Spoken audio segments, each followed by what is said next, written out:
Telespettatori di Tele4, buongiorno, benvenuti all'anteprima del nostro telegiornale. Come capita da un po' di tempo a questa parte, dedichiamo il martedì ad una sorta di step by step, di avvicinamento, mettiamola così, è il termine forse più giusto, alla settimana sociale dei cattolici in Italia. Quest'oggi siamo in compagnia di padre Giovanni Lamanna, che è il direttore della Caritas diocesana, che ringrazio per essere tornato nei nostri studi, perché una delle piazze, segnatamente una di quelle che saranno, come dire, messe in piedi il 6 luglio, riguarda proprio i migranti e le tematiche ad essi correlate. Come allestirete questa piazza, nel senso di che cosa si parlerà? Si parlerà dei diritti, delle situazioni concrete dei migranti e soprattutto si parlerà di un desiderio diffuso di arrivare a governare questo fenomeno nel rispetto della dignità e dei diritti delle persone. Ecco, perché c'è anche questo, no? Probabilmente, padre Lamanna, che in ogni caso il fenomeno deve essere appunto governato, deve essere in qualche modo, sì, governato forse è un termine che magari può essere letto con un significato particolare, però certamente il fenomeno c'è, mettiamola così, bisogna per certi aspetti conviverci, bisogna regolarlo, ma alla fine in gradi differenti tutti quanti ci rendiamo conto che non vi si può prescindere. Sì, è da anni che le persone sono costrette a mettersi in viaggio, a lasciare il proprio paese. È da anni che c'è bisogno di chi ha la responsabilità del bene comune stabilisca delle regole per accogliere in maniera dignitosa, per accompagnare queste persone all'autonomia nel rispetto dei diritti e di quelle convenzioni che la maggior parte dei paesi europei hanno firmato. Qual è il ruolo della Caritas in questo contesto? Perché Caritas non può certamente legiferare, però certamente il lavoro che Caritas sta facendo per certi aspetti desumo sia anche imprescindibile. Il lavoro di Caritas è duplice, è dare risposte concrete alle persone nel bisogno e quindi i servizi rivolti all'accoglienza. Sono centinaia le persone migranti che vengono accolte, in un anno abbiamo erogato più di 100.000 pasti. Caritas risponde concretamente a dei bisogni e dall'incontro con queste persone che nasce anche l'altro lavoro prioritario, è che è quello di offrire a chi ha la responsabilità di dare delle risposte a livello politico, governativo, delle linee per rispondere nel migliore dei modi alla situazione di queste persone. Trieste ha una situazione molto particolare, no? Nel senso che oltre ai problemi che possono essere comuni ad altre città italiane, pur nella loro diversità, perché è vero che se si va, sto pensando per esempio in una città come Parma, la situazione è completamente diversa da Trieste, più o meno grave sotto certi versi, però insomma, Trieste è il luogo di arrivo, ecco, insomma. Questo la potrebbe rendere anche luogo di esperimento? Sicuramente Trieste ha un ruolo particolare perché è una porta per queste persone di ingresso in Italia, nel nostro paese, e il ruolo è quello di testimoniare che è possibile accogliere con dignità e, ripeto, nel rispetto delle persone e dei loro diritti. Trieste, rispetto a Lampedusa, che è una delle porte significative per l'Europa, ha dei numeri gestibili, ha dei numeri che se tutti quelli che sono impegnati nel servizio ai migranti si mettono insieme senza protagonismo e senza contrapposizione, ma interessati al bene delle persone, si riescono a dare delle risposte. Un segno concreto che continua a essere attivo è il dormitorio di via Sant'Anastasio, nato per il piano freddo, dare una risposta a chi era per strada durante l'inverno. L'inverno è passato, le persone continuano ad avere bisogno e con la disponibilità e l'aiuto dei volontari questo dormitorio, che è senza convenzioni, quindi è tutto quanto in carico alla Caritas e alla comunità cristiana di Trieste, sta andando avanti. Ecco, se una persona, un singolo, mettiamo, volesse dare una mano in questo senso, cioè sentisse la necessità di fare qualcosa, stante proprio anche l'esperienza di Caritas, eccetera, che cosa è meglio che faccia? Che agisca da solo, che si metta a disposizione di realtà come la vostra, eccetera? Secondo lei come si potrebbe muovere? Innanzitutto dovrebbe muoversi dichiarando la sua disponibilità.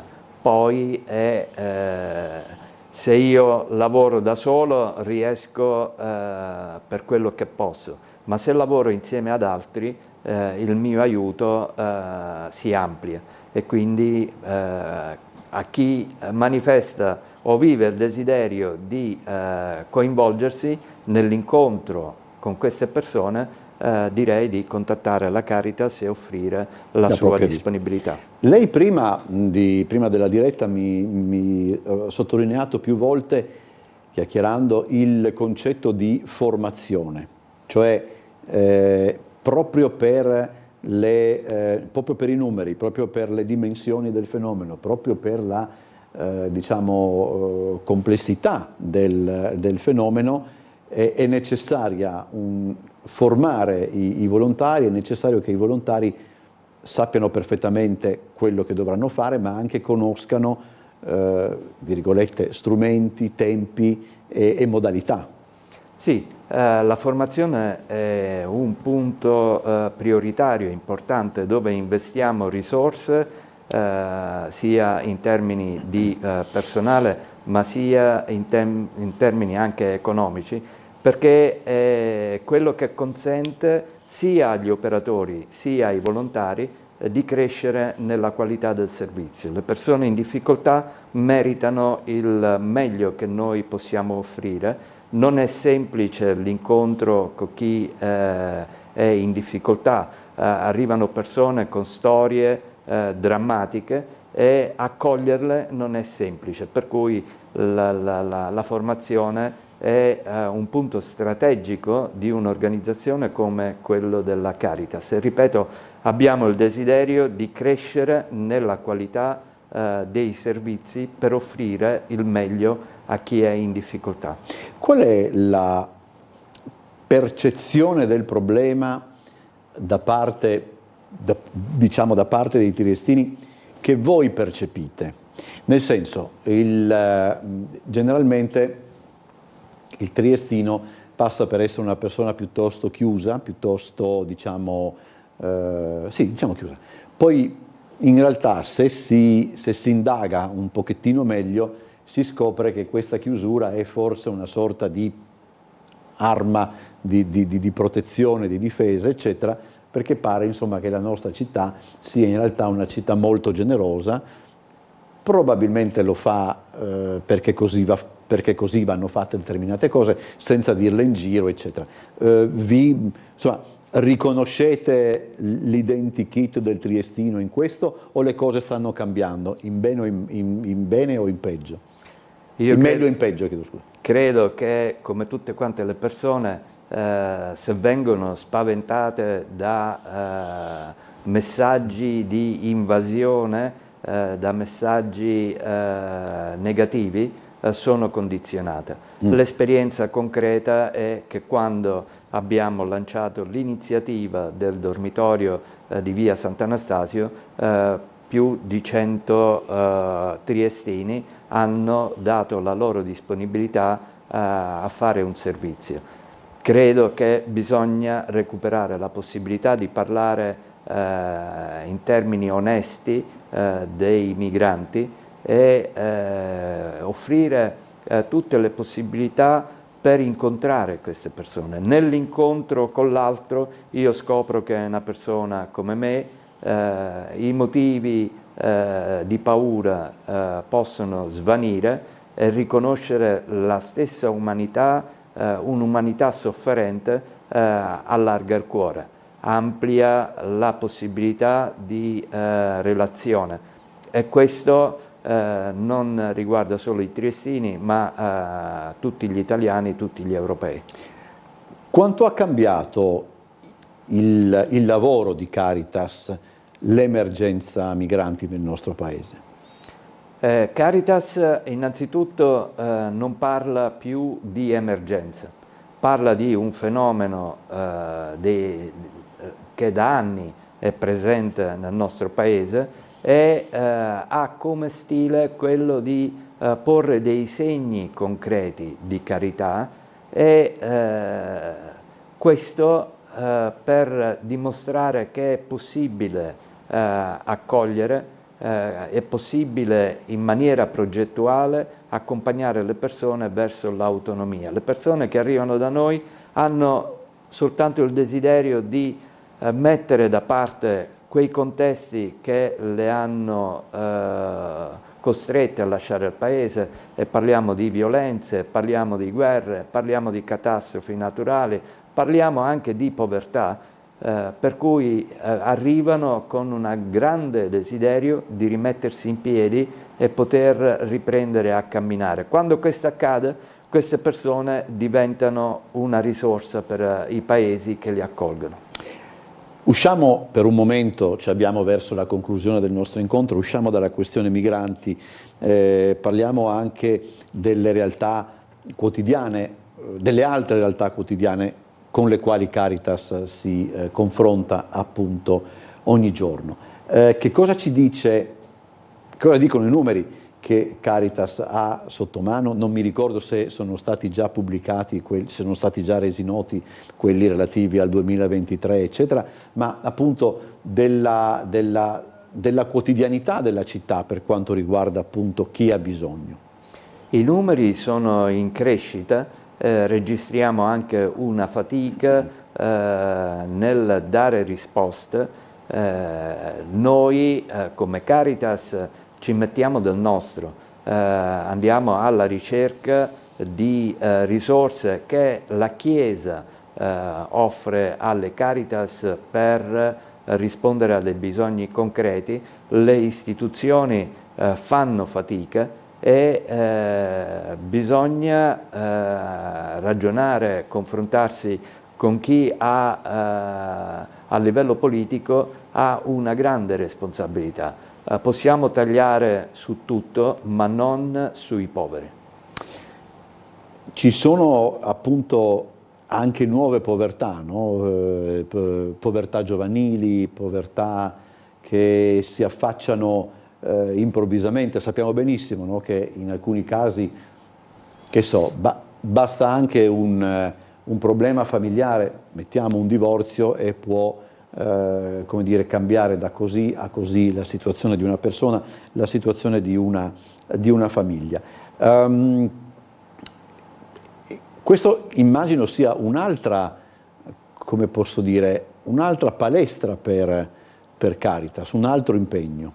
Sì, le povertà non soltanto crescono, ma si diversificano. Lei ha portato un esempio che è quello di un genitore separato, di un papà che non solo a Trieste, ma nel nostro paese a volte si vede costretto a dormire in macchina, ma nel nostro paese anche lavorando la donna con bambino che ha un contratto di quelli che purtroppo ancora costringono a un lavoro precario, guadagna 350 euro al mese, costretta a straordinari e per di più con un bambino.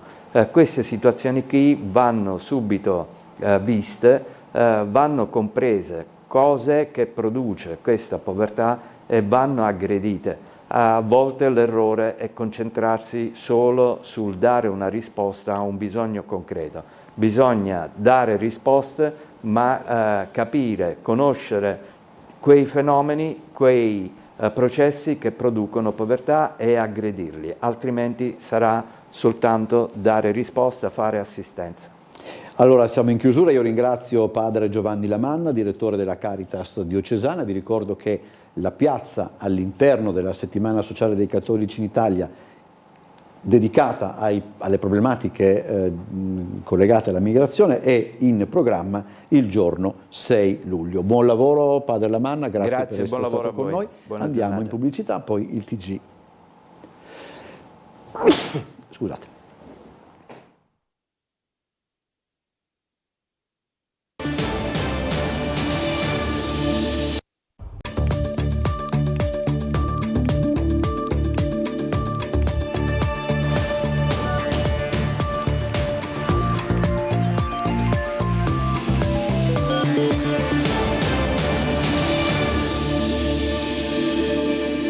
Telespettatori di Tele4, buongiorno, benvenuti a questa edizione del nostro telegiornale. Il sindaco di Piazza ha dato l'ordine di riaprire al pubblico 5 dei 10 topolini di Barcola. Saranno usufruibili nei prossimi giorni dalla popolazione, un sesto invece riaprirà appena completate le operazioni di ripristino di una ringhiera mare.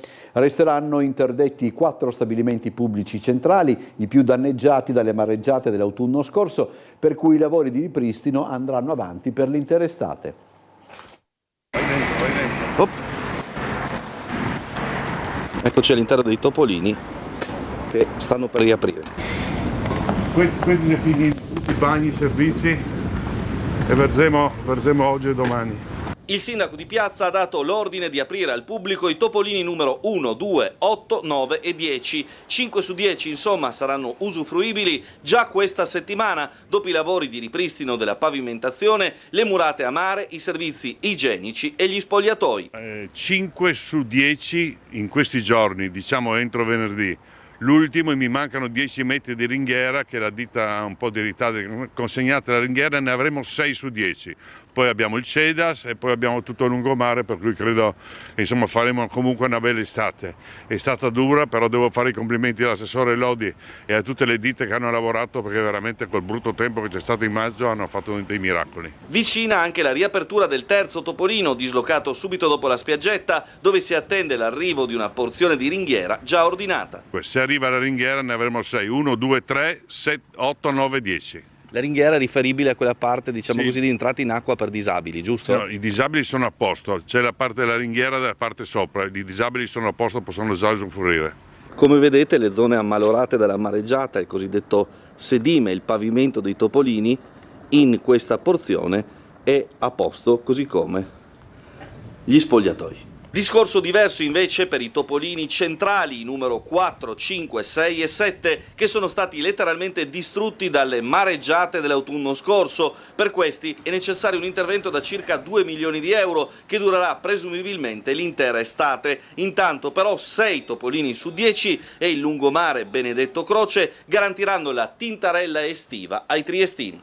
Siamo negli spogliatoi dei rinnovati topolini che, come vedete, hanno anche cambiato faccia qui in questa parte. Spogliatoi, bagni, tutto funzionante.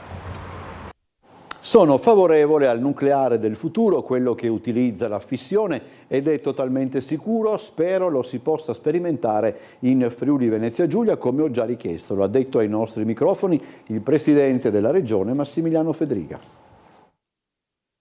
Arriva un appello da parte di Confindustria, in particolare da Agrusti, sulla questione nucleare, diciamo, del futuro, no? Ovviamente un nucleare di nuova generazione, perché le imprese hanno bisogno di energia.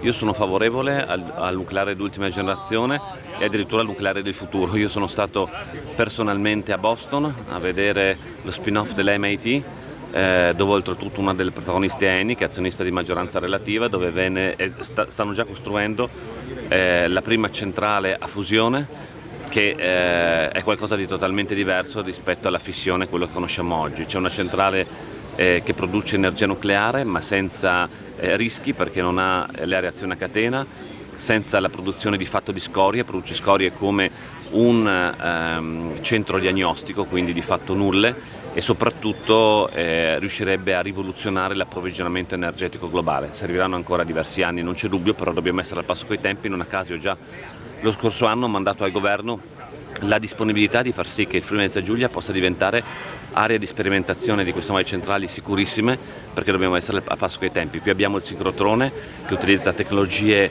diciamo riconducibili almeno a quello che viene fatto a Boston. Quindi penso che il Friuli Venezia Giulia possa essere all'avanguardia ed essere un pioniere per quanto riguarda l'energia sicura del futuro. Abbiamo paura che da un momento all'altro la strada possa crollare. Oscar, residente in strada di Fiume, ha contattato Tele4 per una segnalazione che riguarda il manto stradale del parcheggio sorto 1 anno e mezzo fa.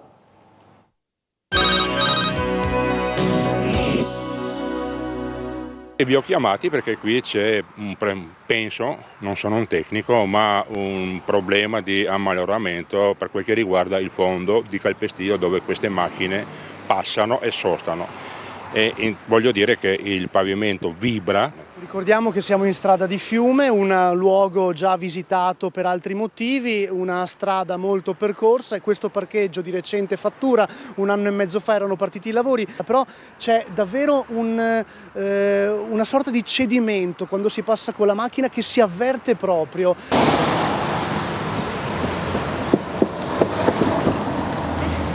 C'è qualcosa sotto il fondo, perché queste spaccature che vanno in diagonale, se prima avete fatto un'inquadratura, non c'erano, si sono presentate da 3 a 4 mesi a questa parte. Qui una delle tante crepe, mi avvicino anch'io, qui una delle tante crepe che indica una spaccatura. Prima le crepe non c'erano, ma si possono vedere a ogni tot metri, no? E le macchine come passano crea il classico rumore quando si attraversano diciamo le giunte, tipo la ex grande viabilità 202 o sui ponti. Da quello che sta dicendo Oscar si evince anche da queste nuove crepe, anche queste molto più evidenti, che fanno emergere una problematica. Essendo drenante questo pavimento, l'acqua qui non c'è. Quando piove molto, quando in strada c'è il torrente che scende dall'altra parte, qui proprio la strada non c'è un minimo di stagno d'acqua. Puoi camminare tranquillamente su, non ti bagni, non succede assolutamente niente. Perché? Perché è fatto apposta che l'acqua scende, va sotto, però andando giù quest'acqua da qualche parte dovrà andare a finire.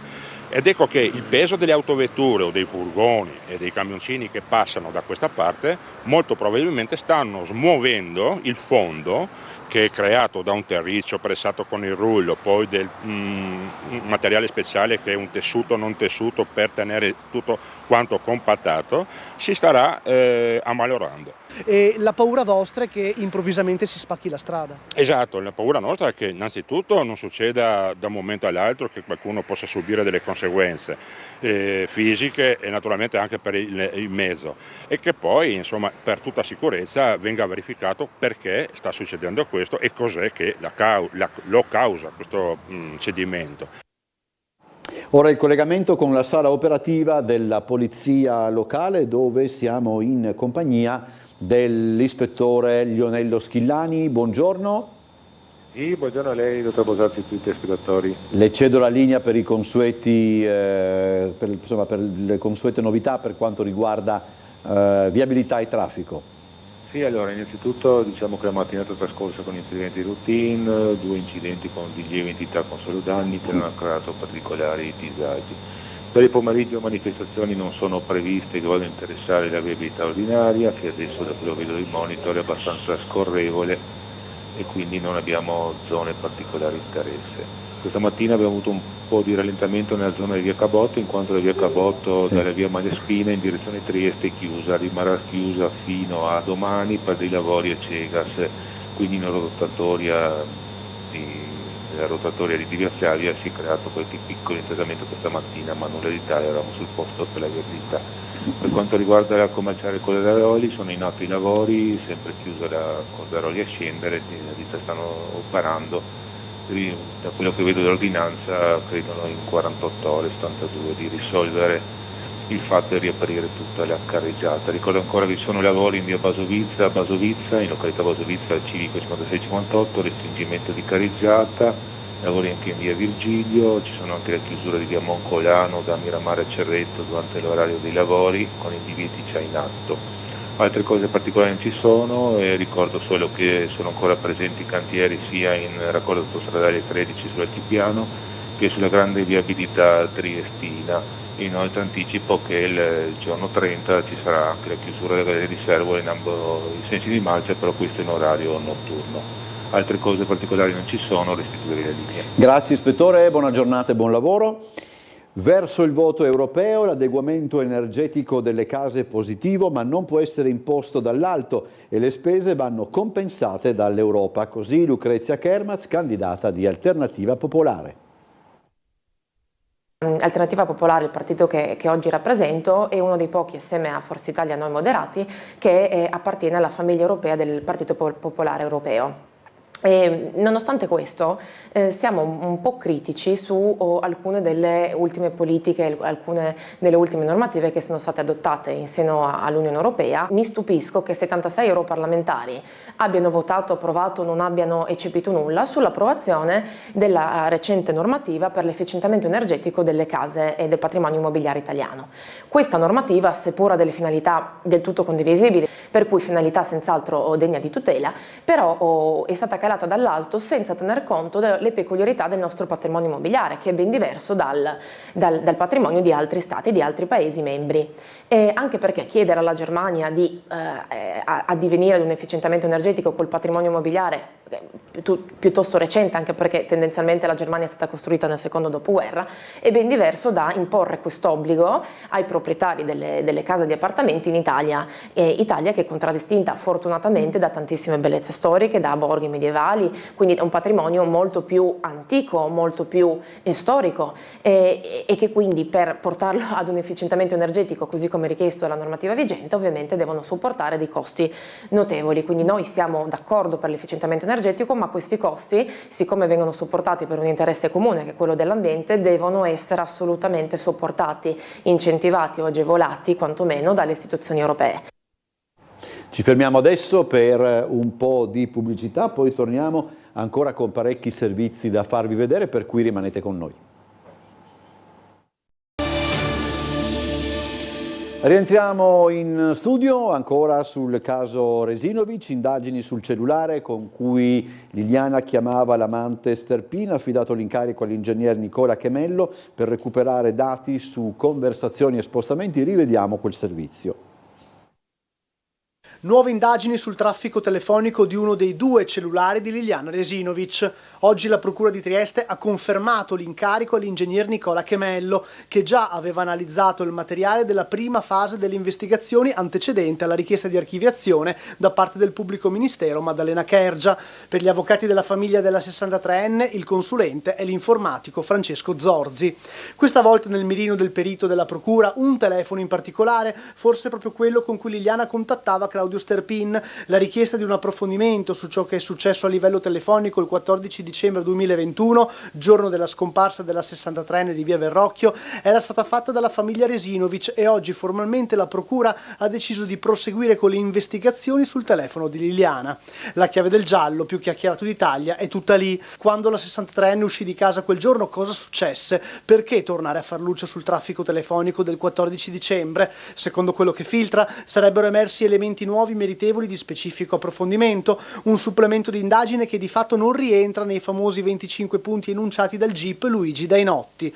Oggi invece, contemporaneamente al conferimento dell'incarico all'ingegner Chemello, è avvenuto anche un incontro a Milano tra i consulenti di parte e della Procura che stanno analizzando i dati dell'autopsia sul corpo di Liliana. Passi avanti per arrivare a una verità che dia le agognate risposte ai tanti dubbi emersi sul caso Resinovic. In Palazzo di Giustizia e tra gli avvocati coinvolti vige il massimo riservo. 3 teatri al Sartorio per la rassegna estiva Let's Play in programma nel Giardino del Museo dal 6 al 30 giugno. Oggi la presentazione della 4ª edizione. Dopo 3 fortunate edizioni torna nel Giardino del Museo Sartorio la rassegna teatrale Let's Play in programma dal 6 al 30 giugno nel cartellone di Trieste Estate, quest'anno dedicata al tema del mare. I teatri Miela, la Contrada e lo Stabile Sloveno presentano 8 spettacoli in 12 serate, a cominciare dalla coproduzione Trieste e il mare, da un testo di Stefano Dongetti e con la regia di Lino Marrazzo. In programma oltre al 6 anche il 20 e 27 giugno. La rassegna proseguirà con il trittico proposto dal Miela, la commedia Topolini di e con Luigi Orsini, il nuovo monologo comico di Stefano Dongetti intitolato Obsoleto e lo spettacolo Para-Hormonal di Laura Bussani. Seguiranno le proposte della Contrada. Uno è Ora et labora, quasi un cabaret, lo dice la stessa parola, sarà un cabaret su Trieste, tratta da uno spunto su Kesic ma che poi vira a vedere come si sono trasformati i triestini oggi. Il secondo invece è un omaggio a Carpentieri Faraguna, 100 anni dalla nascita, Putele e Putei, 100 anni di Carpentieri Faraguna, quindi un grande omaggio a 2 scrittori straordinari delle nostre terre che parlavano questa lunga meravigliosa di Istro-Veneta, con la regia di un giovane Giacomo Seguglia, ma soprattutto naturalmente la nostra Ariella Reggio, Adriano Giraldi, i nostri attori di riferimento. A chiudere la rassegna di quest'anno sarà il Teatro Stabile Sloveno. Lo sloveno proporrà una ripresa del progetto d'autore di Patrizia Jurincic-Finžgar, Kaplja soli, Goccia di sale, quindi con la partecipazione oltre a Patrizia Jurincic sul palco anche del chitarrista János Jurincic con le musiche di Andrej Kamosina, testo parzialmente basato anche sulla poesia di Edelman Jurincic, per poi finire una prima col titolo Ceva Pšev. Il titolo logicamente fa subito pensare a quelli che tutti conosciamo, la famosa pietanza gastronomica, i cevapcici. Per battere Cantù in finale dobbiamo ancora crescere nel gioco, lo ha detto Giancarlo Ferrero, ala della Pallacanestro Trieste, nel salotto del Caffè dello Sport, in vista della finale promozione al via martedì prossimo. Dopo Rieti, dopo l'ultima di campionato, abbiamo proprio fatto uno switch mentale a livello di... Quando sono venuto qua ricordo che abbiamo parlato di dettagli, di capacità di fermare i break avversari, no? Nella partita è chiaro che ci sono dei momenti dove l'altra squadra prende coraggio e nella fase centrale del campionato quei break lì ci portavano fuori partita, prendevamo delle imbarcate che poi era difficile da controllare. Invece adesso credo che in questa fase qui siamo stati molto bravi a limare questo aspetto e poi, come hai detto tu, ci sono dei giocatori che hanno veramente alzato, hai nominato prima Michele Ruzier, ma Ariel, Candussi, Giovanni, Vildera, Justin, Brooks, chi entra dalla panchina come me, Lodo, Leo, Ste, abbiamo e anche Campo che ha dato una mano importante in questa partita. Riusciamo veramente a aver capito il nostro ruolo e essere, secondo me, centrati bene per affrontare questa finale. Giancarlo, te l'hanno domandato tutti da quando sei arrivato, Reyes come sta? Perché tutti si domandano perché giustamente è stato tenuto fuori, diciamo così, precauzionalmente? Sì, Justin sta bene, farà qualche giorno così di lavoro differenziato, ma sta bene. Justin lo conosco bene ormai e giocherebbe questa finale anche se avesse una sola gamba. Quindi. Sono degli armadi fisicamente, noi abbiamo un po' più panchina rispetto a loro, ma abbiamo un Reyes che probabilmente a loro gli mette parecchie in difficoltà, soprattutto se gioca a 3, e diciamo dalla panchina di Trieste si alza Filloi, da quella di Cantù non c'è un giocatore alla pari. Il quintetto fa paura però.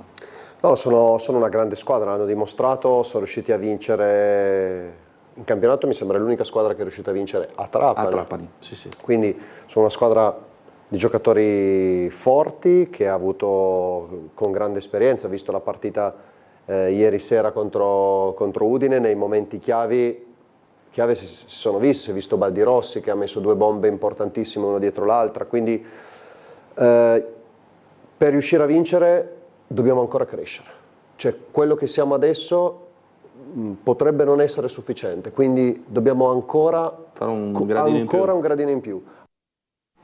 Alla stazione dei treni fino al 21 giugno si potrà visitare la nuova mostra installazione di Confartigianato, uno spazio riservato ai prodotti del territorio per valorizzare l'artigianato locale. Abbiamo fatto già delle mostre, questa è sull'alimentare, ne faremo delle altre tematiche ancora per far conoscere quello che è il lavoro e i prodotti dell'artigianato e della piccola impresa locale. Proseguono le mostre itineranti di Confartigianato sia per promuovere il lavoro di tanti professionisti del settore e offrire loro uno spazio espositivo, sia per valorizzare i prodotti del territorio. Fino al 21 giugno nella stazione dei treni di Trieste si potrà visitare la nuova installazione. Questo è un punto dove abbiamo pensato anche che c'è un minimo di sosta molto spesso, no? Perché uno aspetta il treno eccetera, e quindi riesce forse a cogliere, a notare in questi prodotti degli aspetti che se no nella frenesia di ogni giorno non si fa caso, ma dietro ogni prodotto di questi c'è tanto lavoro, c'è pensiero, c'è di tutto, è l'artigiano che studia come e vuol fare e fa un prodotto di qualità elevata, quasi di eccellenza, e poi tutti i particolari sono frutto di un lavoro, dall'etichetta alla confezione a tutto, no? E quindi questo è un mondo secondo me affascinante che sfugge. Ma questa è un'occasione direi unica, in realtà con questo progetto Confartigianato mette a disposizione una vetrina che non può permettersela, questo è il nostro slogan, quindi abbiamo moltissimi laboratori, una molteplicità di aziende che sono sparse a Trieste ma anche nella zona industriale che non hanno di fatto una vetrina, che non possono permettersi il lusso di avere un transito di persone come ce l'ha la stazione centrale di Trieste, e conseguentemente questo è uno spazio che a rotazione viene messo a disposizione degli artigiani proprio per far mettere in mostra le loro creazioni, i loro prodotti, direi quindi un'opportunità assolutamente unica e innovativa. Da queste vetrine transitano 6 milioni di persone all'anno, è un dato che ci ha dato Ferrovie dello Stato, che è stata la prima, e mi piace ricordarla qua, ad incentivare proprio con noi una partnership, perché abbiamo di fatto anche valorizzato un angolo della stazione centrale, pertanto è stata un'operazione fatta a 2 mani, riterrei molto, molto intelligente. Abbiamo abbellito uno spazio che poi era chiuso da moltissimo tempo e nel contempo abbiamo dato voce alle imprese del nostro territorio. Ludovico, Nicoletta e altri studenti del MIB di Trieste hanno voluto diffondere, tramite la nostra emittente, l'appello per una campagna di raccolta fondi per la comunità di San Martino al Campo.